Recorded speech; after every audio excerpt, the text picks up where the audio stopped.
Good morning, my dear students. I hope you all are doing well and you all have understood chapter 1 of economics, the story of village Palampur. So, through with this video, let's start our next chapter, people as a resource.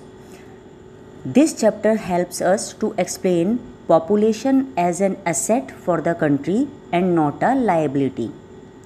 It helps to understand what is human capital formation, and how education and good health facilities help in the making of human capital. Let's discuss about human capital. Now, what is human capital?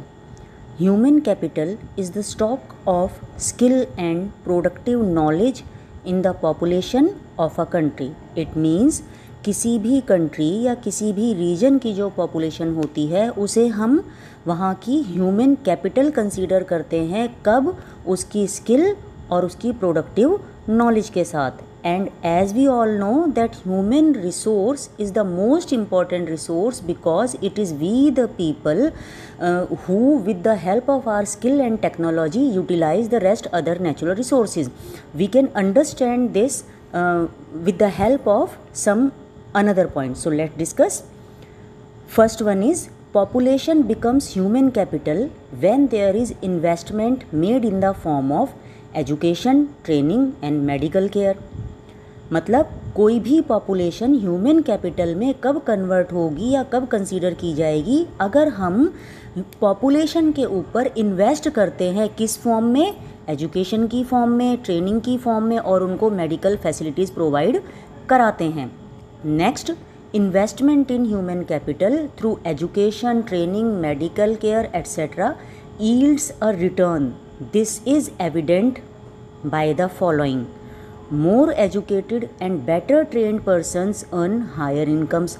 अगर जो educated person होंगे, educated population होगी, वो better trend होगी and in this way they can earn high incomes. The productivity of healthier people is high. और जो हम medical care के ऊपर उनमें इन्वेस्टमेंट करते हैं बेटा, उसमें उनकी जो हेल्दियर पॉपुलेशन होती है उसकी प्रोडक्टिविटी जो है वो higher than the unhealthy people. Next point, society also gains indirectly because the advantages of a more educated or a healthier population spreads to those who themselves are not educated or are unhealthy. For example, an educated person educates an illiterate person. जो educated person है वो influence करेगा uneducated और illiterate को और उसकी help भी करेगा उसे literate बनाने में. Human capital is also superior to other resources like land and physical capital as it can make use of land and capital. तो स्टूडेंट्स, अभी हमने ह्यूमन कैपिटल की बात की. Let's discuss about human capital formation. Now the question arise, what is human capital formation? When the existing human resource और capital is further developed by provision of health care and education facilities, then it is referred to as human capital formation. It means जो existing population है, जो existing human resource है, उससे और develop करने की process जो है वो human capital formation कहलाती है. So let's learn more about human capital formation. Investment in human capital formation can give high rates of return in future. It contributes towards increasing the gross national product of a country, or you can say GDP, gross domestic product. Educated parents invest heavily on the education and health of their children. Because of this, a child can earn more in future and contributes towards the upliftment of society. A virtuous cycle is thus created in this case. Countries like Japan have developed and become rich by investing in the field of education and health. It means in human capital formation, education and health plays a very important role. only a educated person can know the importance of education, and only a healthy person can contribute or give his services effectively to the development of the nation or to the development of their society. Discuss about some economic activities by men and women. Now why the discussion of these activities is necessary? अभी जैसा हमने बात की human capital formation की, human capital formation के बाद जो population है वो डिफरेंट एक्टिविटीज़ में इन्वॉल्व होती है और उन एक्टिविटीज़ की हेल्प से ही ग्रॉस डोमेस्टिक प्रोडक्ट जो है वो हमारे इंक्रीज़ होते हैं या हमारी जीडीपी कंट्री की इंक्रीज़ होती है. So let's discuss about economic activities. What are economic activities? The activities which add value to the national income are called economic activities, and these activities are further classified into two categories: economic activities and non-economic activities, means market activity or non-market activity. Now what are market activities? वो activities बेटा which are involve remuneration to anyone who perform that is activity performed either for salary or for profit. It means वो activity जिनसे हमें कोई profit होता है या हमें एक सैलरी मिलती है, वो एक्टिविटीज़ इकोनॉमिक या मार्केट एक्टिविटी कहलाती हैं.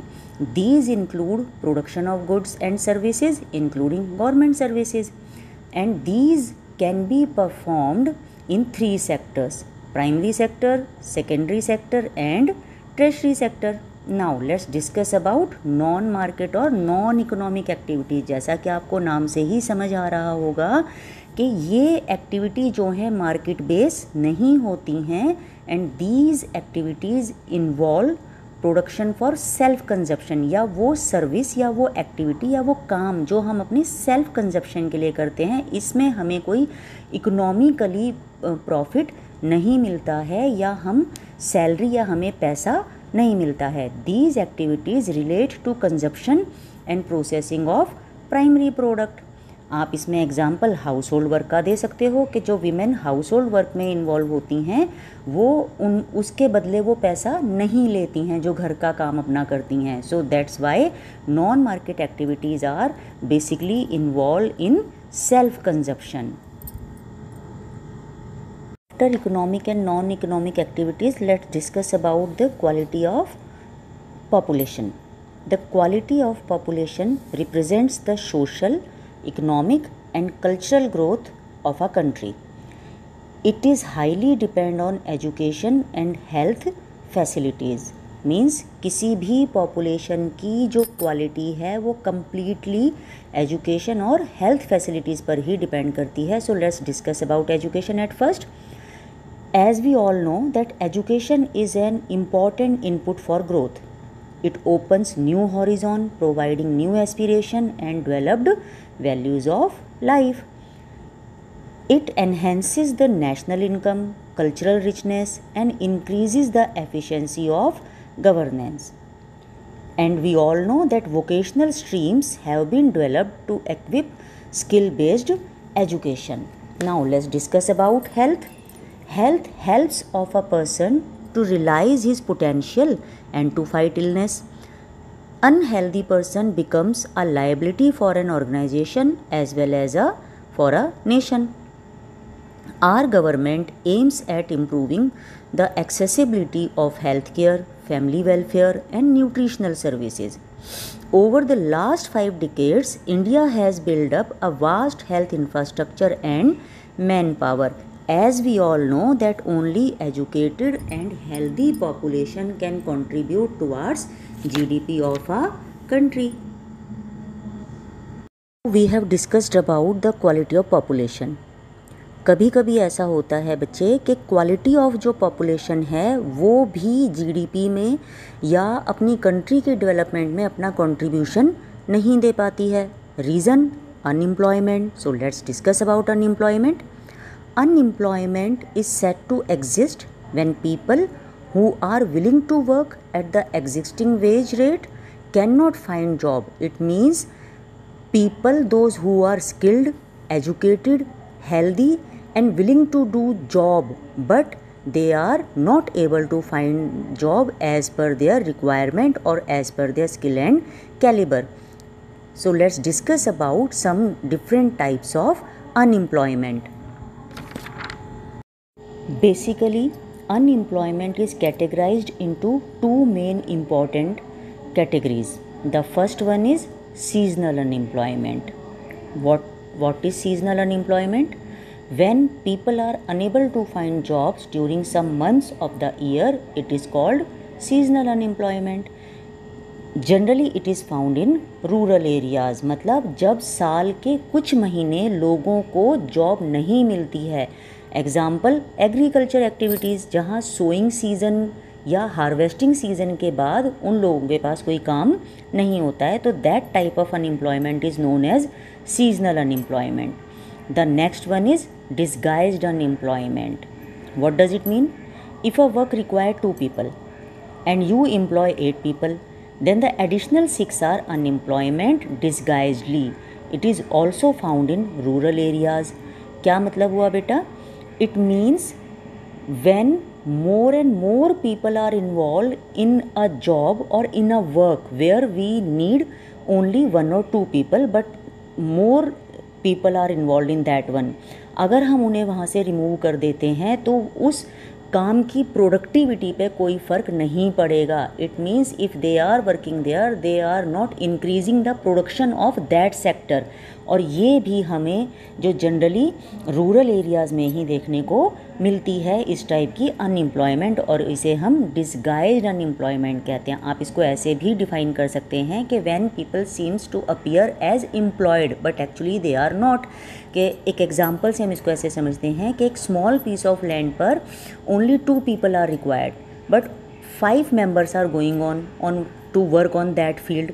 तो प्रोडक्शन पर, उसकी प्रोडक्टिविटी पर कोई फ़र्क नहीं पड़ेगा. जो 3 एक्स्ट्रा जो मेंबर वहाँ काम कर रहे हैं, they are considered as disguised unemployed. Is it clear बेटा? एक और तरह की हम एम्प्लॉयमेंट यहाँ डिस्कस करेंगे, that is known as educated unemployment. नाम से ही समझ गए होंगे आप लोग. Many youth who are educated but unable to get any type of job come under this category. के एजुकेटेड हैं लेकिन उन्हें काम या जॉब नहीं मिल पा रही है. It is found in urban areas. About the impacts of unemployment. The first main impact, it leads to wastage of manpower resources. People who are assets turn into liability. There is a feeling of hopelessness and despair.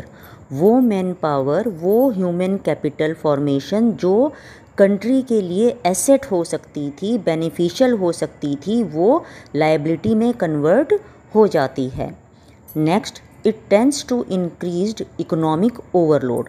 The dependence of unemployed on the working population increases. Economic overload हमारी country के ऊपर बढ़ जाता है और unemployed की जो dependency है वो वर्किंग पॉपुलेशन के ऊपर इंक्रीज़ हो जाती है. Next, the quality of life of an individual as well as society is adversely affected. The last one is there is a general decline in health status.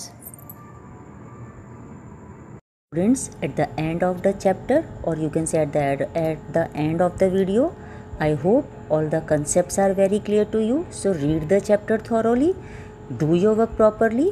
See you soon with another new video. Till then, bye bye, have a nice day.